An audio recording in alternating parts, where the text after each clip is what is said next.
T20 world cup India versus Afghanistan. வணக்கம், நான் உங்க ரவி. எல்லாம் நல்லா இருக்கீங்கன்னு நினைக்கிறேன். இந்தியா டாஸ் வின் பண்ணிட்டு பேட்டிங் எடுத்திருந்தாங்க.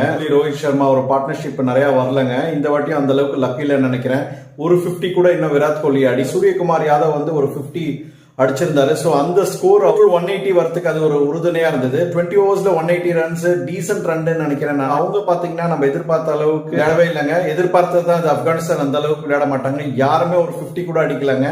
வந்து 20 ஓவர்ஸ் முடிஞ்சது. எக்ஸ்பெக்டட் ரிசல்ட்ஸ் தான் கிடைச்சிருக்கு. அந்த அளவுக்கு வந்து ஒரு ஸ்டன்னிங்காவும் இல்லைங்க. ஒரு சூப்பரா ஒரு என்டர்டைன்மெண்டா இல்லன்னு நான் நினைக்கிறேன் இந்த வேர்ல்ட் கப்ல. இந்த மேட்ச் சிங் ஒரு 3 விக்கெட், பும்ரா ஒரு 3 விக்கெட் எடுத்தாங்க. பும்ரா தாங்க கன்சிஸ்டன்சியா இருக்காருன்னு நினைக்கிறேன் இந்த சீரீஸ்ல. சோ அடுத்த மேட்ச் எப்படி இருக்குன்னு பார்க்கலாம். என்னுடைய ஐபிஎல் சீரிஸ் ஃபுல் ரிவ்யூஸ் பார்த்துட்டு இருப்பீங்க.